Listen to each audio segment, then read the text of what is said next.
आप सभी साथियों को जय श्री श्याम। दोस्तों, हम राजस्थान में प्राचीन सभ्यताओं का अध्ययन कर रहे हैं और इसी कड़ी में आज हम बात करेंगे आहड़ सभ्यता। तो आज हम आहड़ सभ्यता के बारे में बात करेंगे। इससे पहले वाले वीडियो में हमने कालीबंगा सभ्यता की चर्चा की और मुझे विश्वास है आप सभी को समझ में आया होगा, वीडियो पसंद आया होगा। अगर आपको वीडियो पसंद आते हैं तो आप अधिक शेयर कीजिए। इसके बाद आज हम बात करते हैं आहड़। जिस प्रकार कालीबंगा एक नगरीय सभ्यता थी, क्योंकि सिंधु सभ्यता की तीसरी राजधानी डॉक्टर दशरथ शर्मा के अनुसार, इसी प्रकार आहड़ एक ग्रामीण बस्ती थी। आहड़ एक ग्रामीण बस्ती थी। कालीबंगा में मात्र सत्तात्मक परिवार थे, यहाँ पितृ सत्तात्मक परिवार थे। पिता परिवार का मुखिया होता था। आहड़ सभ्यता का संबंध उदयपुर से है, आयड़ या बेड़च नदी से है और ये बनास नदी घाटी क्षेत्र में स्थित है, इसीलिए इसे बनास संस्कृति के नाम से भी जाना जाता है। तो आइए अब हम बात करते हैं आहड़ संस्कृति। आहड़ संस्कृति का संबंध कहाँ से है? उदयपुर से।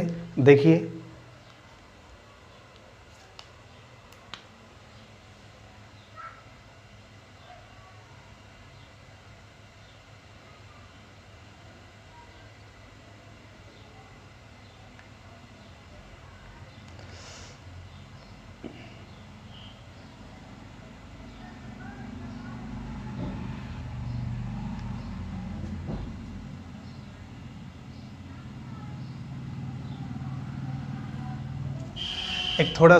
एक मैप बनाया है हमने, एक हल्का सा मैप है। थोड़ा सा हमें जानकारी चाहिए कि केंद्र कहाँ है। तो ये है आपका यहाँ उदयपुर।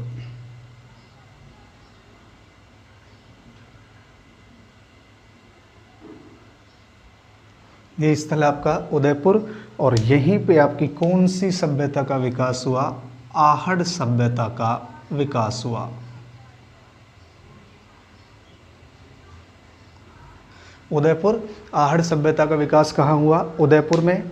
ये उदयपुर से 3 किलोमीटर दूर एक बस्ती है। उदयपुर से 3 किलोमीटर दूर आयड़ नामक एक बस्ती है। तो आयड़ सभ्यता का संबंध कहाँ से हो गया? उदयपुर से। इसके पश्चात देखिए,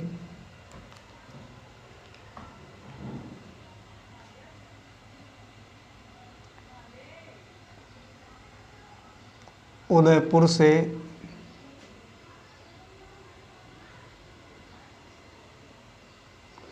3 किलोमीटर दूर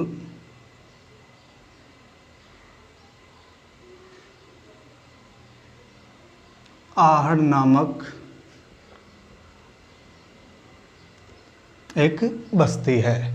तो ये जो आहड़ है, आहड़ का प्राचीन नाम मिलता है ताम्रवती नगरी। आहड़ को प्राचीन काल में किस नाम से जाना जाता था? ताम्रवती नगरी के नाम से।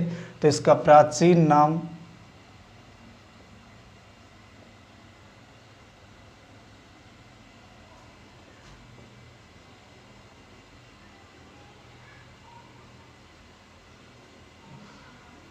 ताम्रवती नगरी, ताम्रवती नगरी के नाम से जाना जाता है। इसी प्रकार यह सभ्यता कौन सी नदी के किनारे विकसित हुई? नदी की बात करें तो आयड़ अथवा बेड़च नदी के किनारे। नदी की बात करें तो आयड़ अथवा बेड़च। यह सभ्यता बनास नदी घाटी क्षेत्र में स्थित है, इसीलिए इसे बनास संस्कृति भी कहा जाता है। बनास नदी घाटी क्षेत्र में स्थित होने के कारण इसे बनास संस्कृति भी कहा जाता है। बनास नदी घाटी क्षेत्र में स्थित होने के कारण इसे बनास संस्कृति भी कहा जाता है। बनास संस्कृति भी इसे कहा जाता है। इसी प्रकार इसका सर्वप्रथम उत्खनन 1953 में, इसका सर्वप्रथम उत्खनन 1953 में अक्षय कीर्ति व्यास के द्वारा किया गया। सर्वप्रथम उत्खनन 1953 में अक्षय कीर्ति व्यास द्वारा किया गया था। आहड़ में सर्वप्रथम उत्खनन करने वाले कौन थे? अक्षय कीर्ति व्यास 1953। इसके पश्चात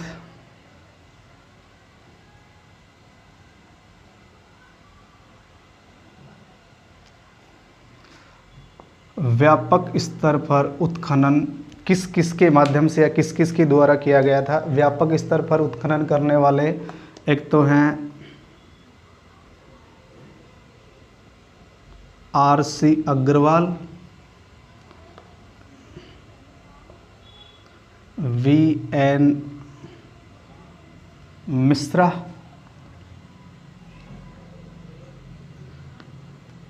H.D. सांकलिया,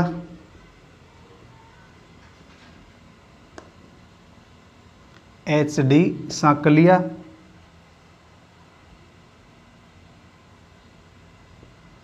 डेक्कन कॉलेज पूना और मेलबोर्न विश्वविद्यालय, मेलबोर्न विश्वविद्यालय ऑस्ट्रेलिया, मेलबोर्न विश्वविद्यालय ऑस्ट्रेलिया। लेकिन आहड़ के उत्खनन में सर्वाधिक योगदान किसका है?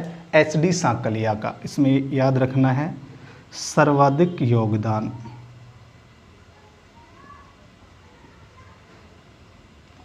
आहड़ के उत्खनन में सर्वाधिक योगदान किसका है? H.D. सांकलिया। तो जो आहड़ सभ्यता है उदयपुर में, उदयपुर से 3 किलोमीटर दूर आयड़ नामक बस्ती है। इसका प्राचीन नाम ताम्रवती नगरी। नदी की बात करें आयड़ या बेड़च, बनास नदी घाटी क्षेत्र में स्थित होने के कारण इसे बनास संस्कृति भी कहा जाता है। सर्वप्रथम उत्खनन 1953 में A.K. व्यास के द्वारा किया गया, अक्षय कीर्ति व्यास के द्वारा। उसके बाद R.C. Agarwal, V.N. Mishra, H.D. Sankalia, सर्वाधिक योगदान इन्हीं का था। डेक्कन कॉलेज पूना, मेलबोर्न विश्वविद्यालय जो ऑस्ट्रेलिया में है, इनके द्वारा आहड़ का व्यापक स्तर पर उत्खनन किया गया था। इसके पश्चात देखिए दोस्तों,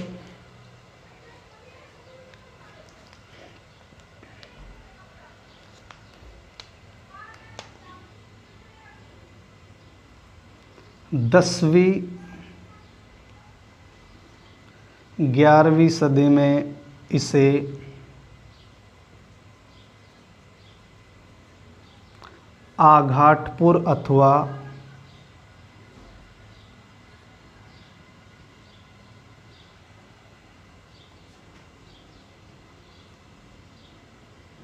आघाट दुर्ग कहा जाता था।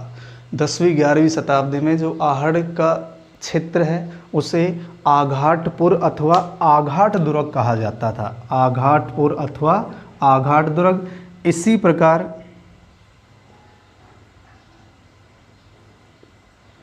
स्थानीय लोग इसे धूलकोट कहते थे।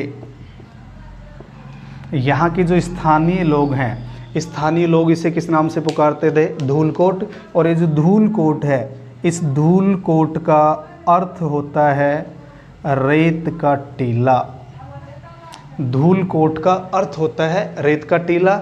और ये जो रेत का टीला है, ये जो रेत का टीला है, ये रेत का टीला, इसकी लंबाई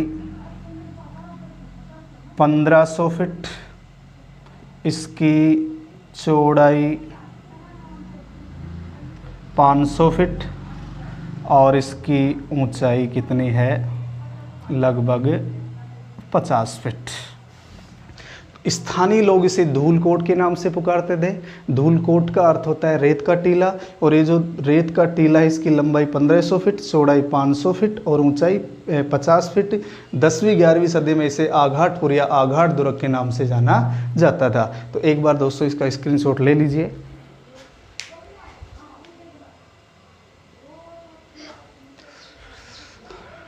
इसके पश्चात देखिए दोस्तों, यह सभ्यता, आहड़ सभ्यता अरावली पर्वतमाला के दक्षिणी पूर्वी भाग में स्थित है। ये जो सभ्यता है अरावली पर्वतमाला के, यह सभ्यता अरावली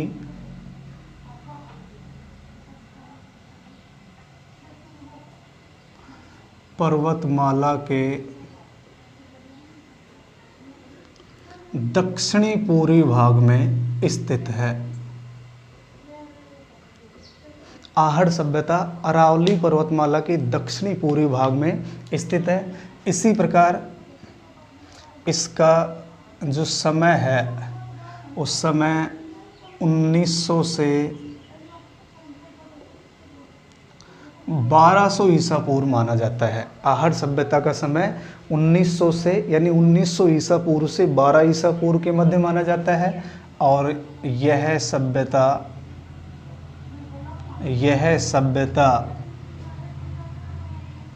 4000 वर्ष पुरानी है। इस सभ्यता को 4000 वर्ष पुरानी माना गया है। इसी प्रकार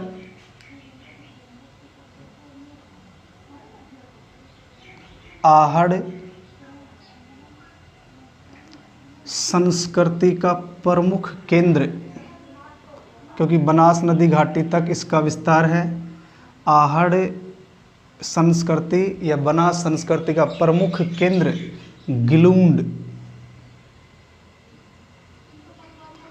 इसका प्रमुख केंद्र किसे माना जाता है? गिलूंड। ये हम अलग से बात करेंगे। गिलूंड भी एक सभ्यता का स्थल है, यहाँ अलग से चर्चा करेंगे। इसके पश्चात यह जो सभ्यता है या आहड़ सभ्यता को ताम्र नगरी सभ्यता कहा जाता है। इसे ताम्र नगरी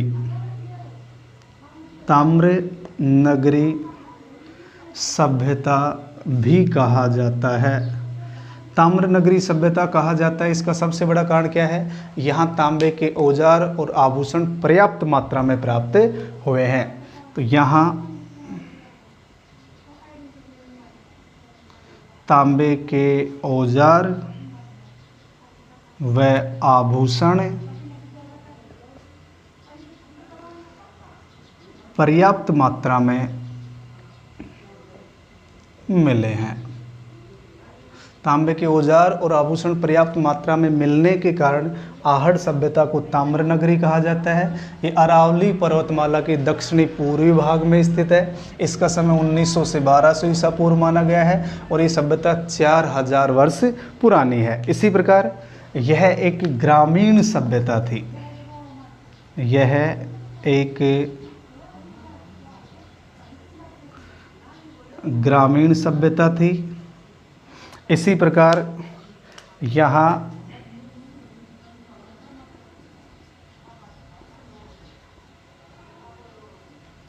पितृसत्तात्मक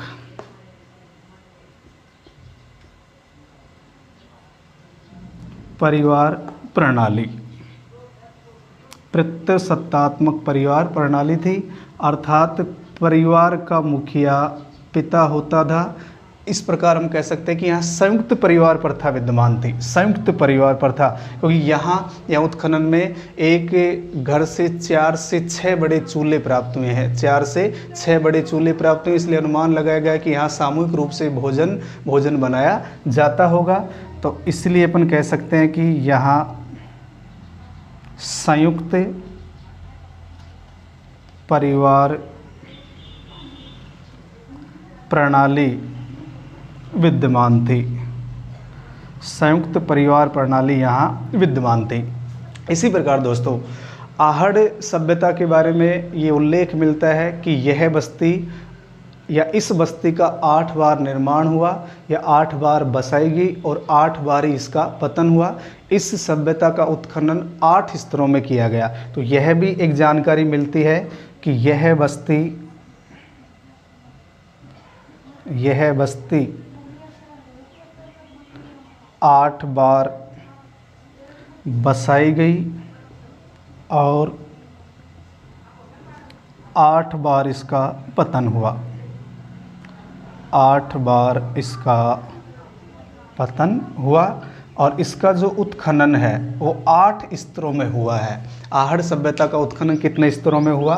8 स्तरों में, उसकी हम बात करेंगे। तो बात करें उत्खनन 8 स्तरों में किया गया। इसका उत्खनन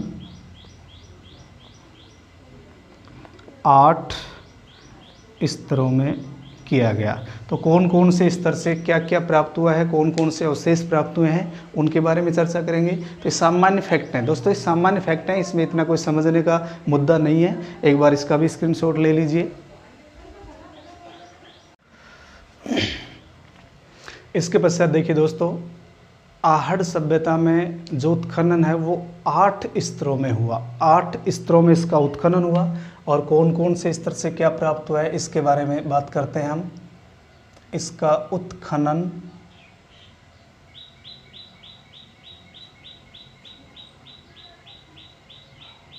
8 स्तरों में किया गया। आहड़ सभ्यता का उत्खनन 8 स्तरों में किया गया। और यहाँ से देखिए, प्रथम स्तर नंबर 1,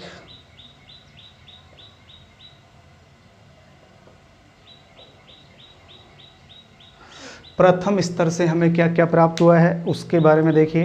प्रथम स्तर से एक तो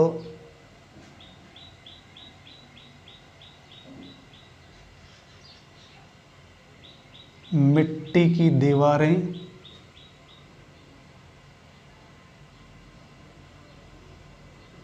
मिट्टी के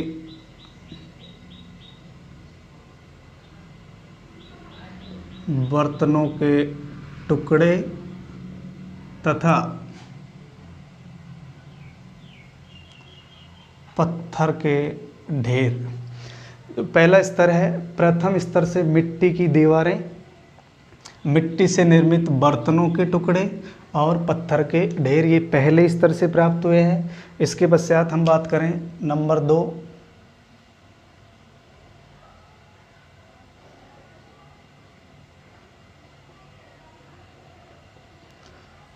दूसरे स्तर से हमें क्या क्या प्राप्त हुआ है उसके बारे में देखिए। एक तो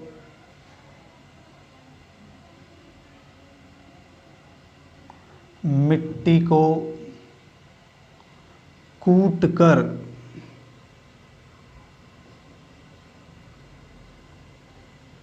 बनाई गई दीवारें, मिट्टी को कूट कर उससे दीवार तैयार की गई। और मिट्टी के बर्तन, मिट्टी के बर्तन यानी टुकड़ों के रूप में यहाँ भी प्राप्त हुए हैं। तो मिट्टी की दीवारें पहले स्तर से, मिट्टी के बर्तनों के टुकड़े तथा पत्थर के ढेर। यहाँ की जो दीवारें हैं वो मिट्टी को कूट कर तैयार की गई है। और मिट्टी के बर्तन या सबसे प्रमुख जो अवशेष हैं वो तीसरे स्तर से और चौथे स्तर से प्राप्त हुए हैं। इसके बारे में देखिए आप। नंबर 3,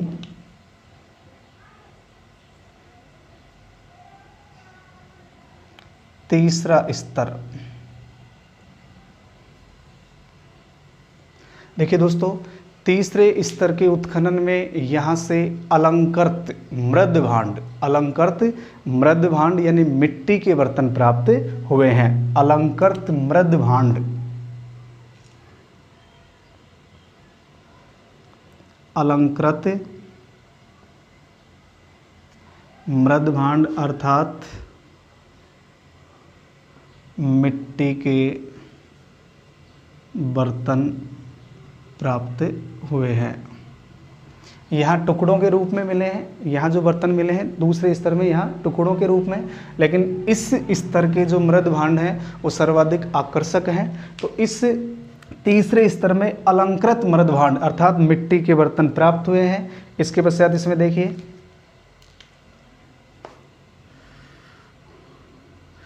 यहाँ के कुंभकार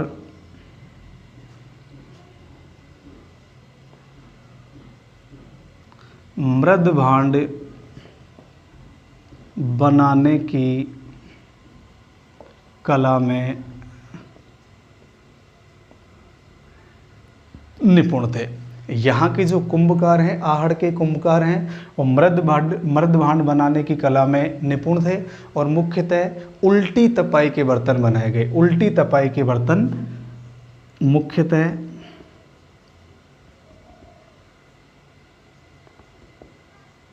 उल्टी तपाई यानी चपटा आकार, उल्टी तपाई के बर्तनों का निर्माण किया गया। यहाँ मुख्यतः उल्टी तपाई यानी नीचे का भाग है वो चपटा है।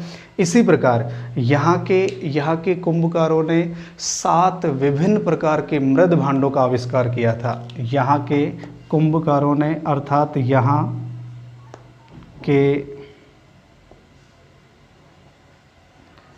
कुंभकारों ने 7 विभिन्न प्रकार के मृद भांडों का आविष्कार किया था। मृद भांडों का आविष्कार किया था और इनमें भी सबसे प्रमुख लाल काले मृद भांड थे। यहाँ के जो मृद भांड है मुख्यतः उनकी विशेषता क्या है, लाल काले मृद भांड। तो 7 विभिन्न प्रकार के मृद भांडों का आविष्कार किया और उनमें सबसे प्रमुख लाल काले मृद भांड थे। सबसे प्रमुख लाल व काले मृद भांड थे। तो यहाँ जो मृद भांड है वो मुख्य रूप से लाल और काले कलर के प्राप्त हुए हैं। जैसे देखिए, अगर मृद भांडों की बात करें, जैसे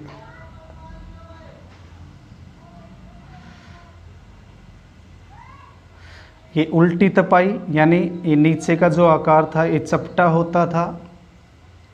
जैसे ये मृद भांड है, ये मृद भांड मिट्टी का बर्तन है।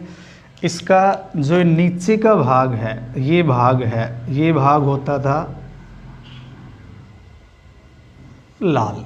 नीचे का जो हिस्सा है, संपूर्ण नीचे का हिस्सा लाल होता था और ये हिस्सा और इसके अंदर का हिस्सा ये होता था काला।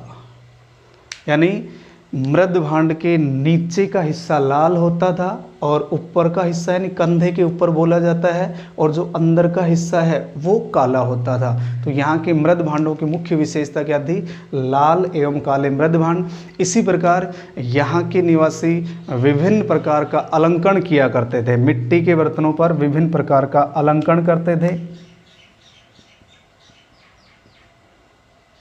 मिट्टी के बर्तनों पर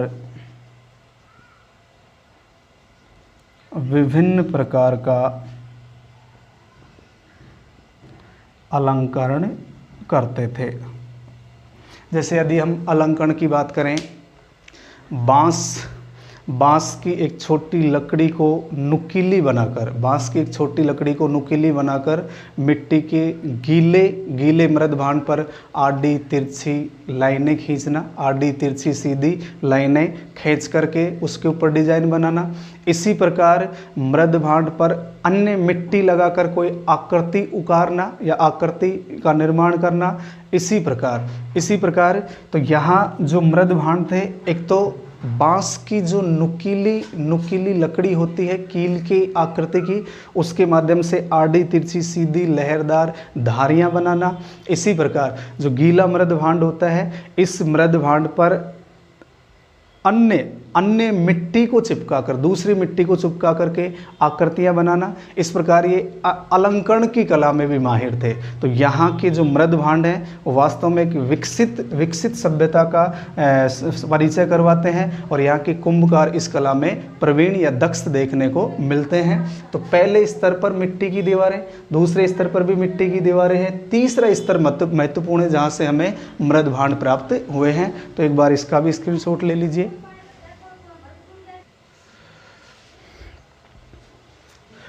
इसके पश्चात देखिए दोस्तों, जो चौथा स्तर है, चौथे स्तर से हमें एक मृद भांड में तांबे की 2 कुल्हाड़ियाँ प्राप्त हुई। ये भी इम्पोर्टेंट आपको याद रखना है। जो चौथा स्तर है आपका,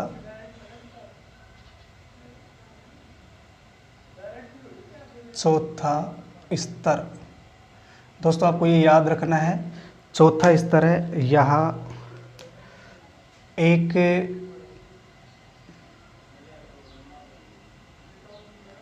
मृद भांड से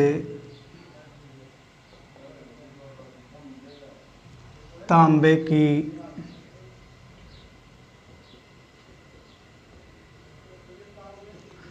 दो कुल्हाड़ियाँ प्राप्त हुई हैं। तो यहाँ अन्य स्तरों से भी इसी प्रकार के उपकरण मिले, लेकिन 4 स्तर महत्वपूर्ण हैं, तो ये भी आपको याद रखना है। यहाँ से तांबे की 2 कुल्हाड़ियाँ प्राप्त हुई हैं। चौथे स्तर से एक मृद भांड है, मिट्टी का बर्तन है, लेकिन मृद भांड मुख्य रूप से तीसरे चरण की विशेषता है। इसके पश्चात दोस्तों हम बात करते हैं यहाँ के भवन किस प्रकार बनाए जाते थे, क्योंकि कई बार एग्जाम में क्वेश्चन पूछा जा चुका है। भवन, यहाँ के भवनों की क्या विशेषता थी उसके बारे में देखिए। अधिकांशतः भवन आयताकार होते थे। अधिकांशतः भवन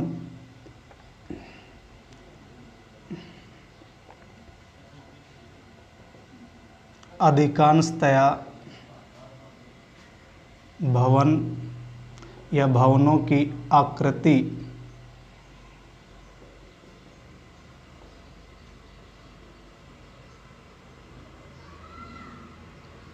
तो दोस्तों यहाँ की जो भवन है अधिकांश थे, उनकी आकृति कैसी होती थी? आयताकार। इसी प्रकार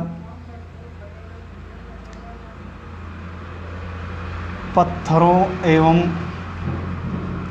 मिट्टी से भवनों का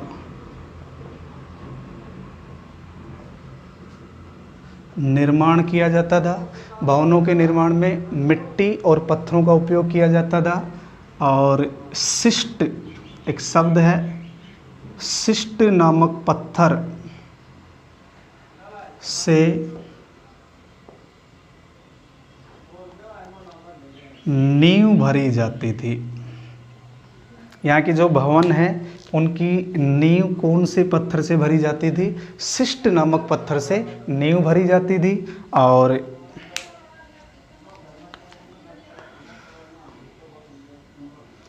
दीवारों का निर्माण मिट्टी से किया जाता था। मिट्टी से अर्थात मिट्टी की ईंटें, कच्ची ईंटें और मिट्टी के माध्यम से। और यहाँ का जो फर्श है, फर्श का निर्माण काली व पीली मिट्टी के द्वारा। जो आंगन होता था, फर्श होता था, उसका निर्माण काली और पीली मिट्टी से। दीवारों का निर्माण मिट्टी से। शिष्ट नामक पत्थर नींव में भरी जाती थी। और यहाँ में मकानों के निर्माण में पत्थर और मिट्टी का प्रयोग किया गया। अधिकांश जो भवन होते थे उनकी आकृति कैसी होती थी? आयताकार। इसी प्रकार दीवार को सुंदर व चमकीला बनाने के लिए, दीवार को सुंदर व चमकीला बनाने के लिए चकमक पत्थर है, एक चकमक पत्थर का चूरा गारे में मिलाया जाता था।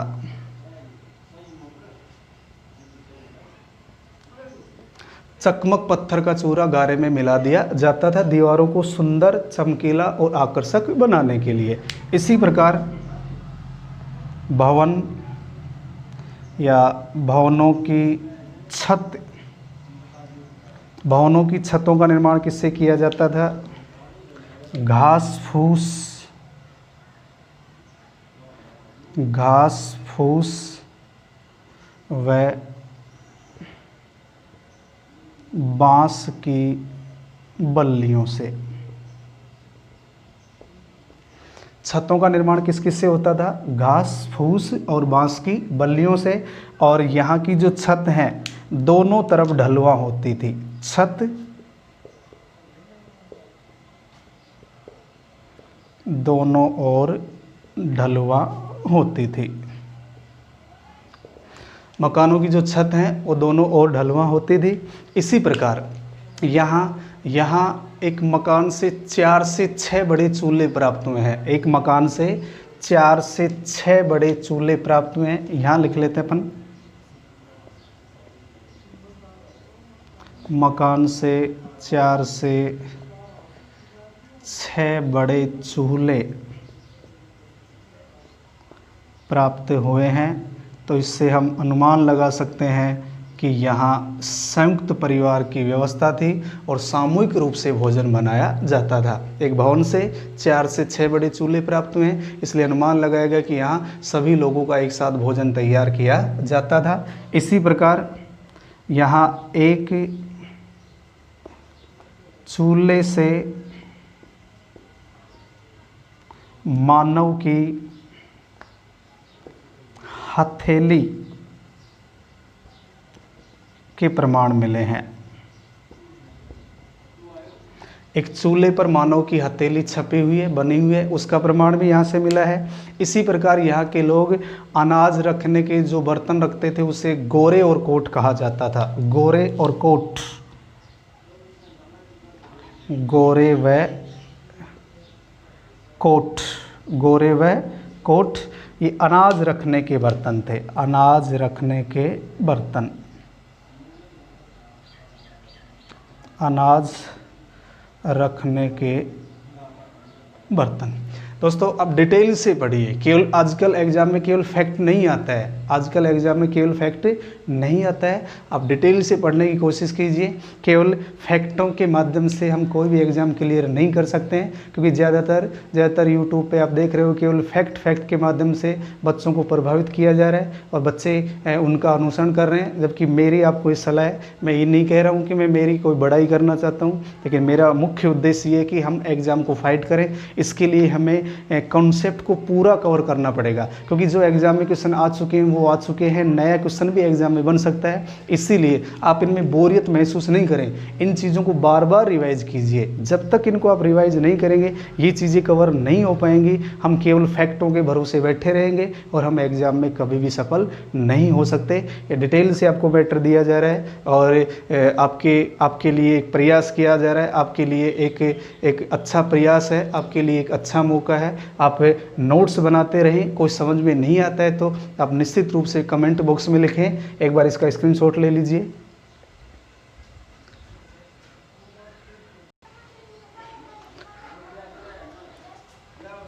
इसके पश्चात देखिए दोस्तों, यहाँ के जो आहड़ के निवासी थे ये शाकाहारी एवं मांसाहारी थे और यहाँ के निवासी गेहूँ, जौ और चावल खाद्यान्न के रूप में खाते थे। तो यहाँ के निवासी चावल और मुख्य रूप से गेहूँ खाते थे और इसी प्रकार यहाँ के निवासी शाकाहारी और मांसाहारी थे। यहाँ के निवासी शाकाहारी एवं मांसाहारी थे। शाकाहारी प्लस मांसाहारी थे, क्योंकि अगर हम मांसाहारी की बात करें, एक चूल्हे के पास मछली, कछुआ, बकरी, हिरण की हड्डियां मिली हैं, तो इसलिए अपन अनुमान लगा सकते हैं कि मांसाहारी थे। चूल्हे के पास मछली, हिरण, बकरी और कछुआ की हड्डियां प्राप्त हुई हैं, हड्डियां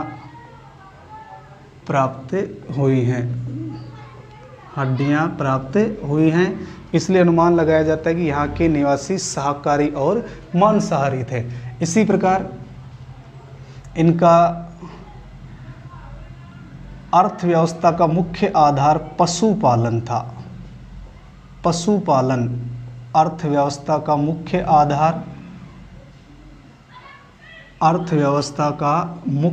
आधार पशुपालन था और इनका मुख्य प्रमुख उद्योग था तांबा गलाना और तांबे के आभूषण बनाना, तांबे के बर्तन बनाना, तांबे के औजार बनाना। मुख्य उद्योग तांबा गलाना व तांबे के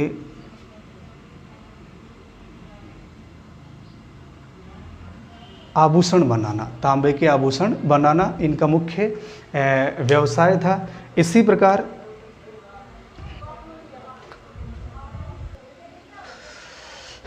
प्रकार दोस्तों यहाँ से कपड़े पर ठप्पे के प्रमाण मिले हैं।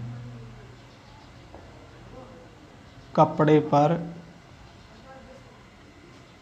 ठप्पे के प्रमाण मिले हैं, इसलिए अपन कह सकते हैं कि रंगाई छपाई का उद्योग विकसित था। रंगाई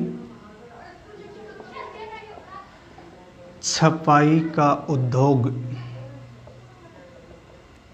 भी यहाँ विकसित था। इसी प्रकार यहाँ के लोग शव को, डेड बॉडी शव को आभूषणों सहित दफनाते थे। आभूषणों सहित दफनाते थे। शव को आभूषणों सहित दफनाते थे। इसी प्रकार यहाँ से इम्पोर्टेंट आपको याद रखना है दोस्तों, यहाँ से 6 यूनानी मुद्राएं, और ये तांबा की हैं, वह 3 मोहर प्राप्त हुई हैं, या 3 मोहरें प्राप्त हुई हैं। 6 यूनानी मुद्राएं जो तांबा की हैं और 3 मोहरें प्राप्त हुई हैं। एक यूनानी मुद्रा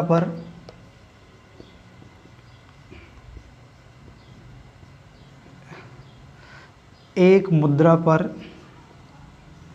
एक तरफ त्रिशूल व दूसरी तरफ यूनानी देवता अपोलो। एक तरफ त्रिशूल है और दूसरी तरफ यूनानी देवता अपोलो तीर व तरकस लिए हुए है। तीर और तरकस लिए हुए है, और इस मुद्रा पर यूनानी भाषा में लेख है। यूनानी भाषा में लेख है। इफेक्ट है, दोबारा देखिए, यहाँ के निवासी चावल, गेहूं, ज्वार खाते थे, शाकाहारी मांसाहारी थे, यानी चूल्हे के पास मछली, हिरण, बकरी, कछुआ की हड्डियां प्राप्त हुई हैं। पशुपालन इनकी अर्थव्यवस्था का मुख्य आधार था। मुख्य उद्योग था तांबा गलाना, तांबे के आभूषण बनाना। कपड़े पर ठप्पे के प्रमाण मिले, इसलिए अनुमान लगाया गया कि रंगाई छपाई का उद्योग भी विकसित था। यहाँ के लोग शव को आभूषणों सहित दफनाते थे। शव को आभूषणों सहित दफनाते थे। यहाँ से 6 यूनानी मुद्राएं तांबा, 3 मोहरें प्राप्त हुई हैं। एक जो मुद्रा है, एक मुद्रा पर एक तरफ त्रिशूल, दूसरी तरफ यूनानी देवता अपोलो तीर व तरकस लिए हुए हैं, और इस मुद्रा पर यूनानी भाषा में लेख लिखा हुआ है। तो एक बार इसका भी स्क्रीनशॉट ले लीजिए। इसके पश्चात कुछ फैक्ट हो रहे हैं। देखिए दोस्तों, यहाँ से टेराकोटा वृषभ आकृति, यानी बनासियन बुल वृषभ, बैल की आकृतियाँ मिली हैं, जिसे बनासियन बुल कहा गया। मातृ देवी की मूर्ति मिली है। इसके पश्चात ये एक महत्वपूर्ण फैक्ट है दोस्तों, ये मकानों से गंदा पानी निकालने की वैज्ञानिक विधि से परिचित थे। इसे चक्रकूप पद्धति कहा गया, यानी 15 से 20 फीट एक गड्ढा बनाया जाता था, जिसमें एक के ऊपर एक करके घड़ा रखा जाता था, और घड़े में नीचे छेद कर दिया जाता था ताकि वो पानी नीचे रिस करके चला जाता था। तो गंदा पानी निकालने की वैज्ञानिक विधि से परिचित थे, जिसे चक्रकूप पद्धति कहा गया। इसी प्रकार यहाँ से क्या क्या प्राप्त हुआ है, देखो, पूजा की एक ऐसी थाली मिली है जिसमें दीपक रखने का स्थान बनाया गया। इसमें नाग नागिन का चित्र भी देखने को मिलता है। मिट्टी के दीपक, मुख्यतः 6 दीपक मिले हैं। मिट्टी के कितने दीपक मिले हैं? 6। तांबा गलाने के पात्र, सीप की चूड़ियाँ और तीर की नोक के प्रमाण मिले हैं। इसी प्रकार बैल और हाथी के मिट्टी के खिलौने, और यहाँ उत्खनन में 4 मूर्तियाँ प्राप्त हुई हैं। आहड़ के उत्खनन में 4 मूर्तियाँ प्राप्त हुई हैं, और दो मूर्तियाँ हैं दो मूर्तियां स्पष्टतः नारी की है, क्योंकि ये जो मूर्तियां हैं इन मूर्तियों में सिर नहीं है, इन मूर्तियों का सिर नहीं है, सिर गायब है, लेकिन लहंगा पहने हुए दिखाया गया है। इन मूर्तियों का सिर तो गायब है, लेकिन महिलाओं को इन मूर्तियों में लहंगा पहने हुए दिखाया गया है। इसलिए दो स्पष्टतः नारी की मूर्तियां हैं, एक मूर्ति पुरुष की है, लेकिन एक मूर्ति संदिग्ध है कि ये पुरुष की मूर्ति है या नारी की। तो दोस्तों ये थी आपकी आहड़ सभ्यता। आहड़ सभ्यता में आपने डिटेल से अध्ययन किया है, एक बार आप इसका स्क्रीनशॉट ले लीजिए। निरंतर वीडियो देखते रहे, इनके नोट्स बनाते रहे। जय हिंद, जय भारत।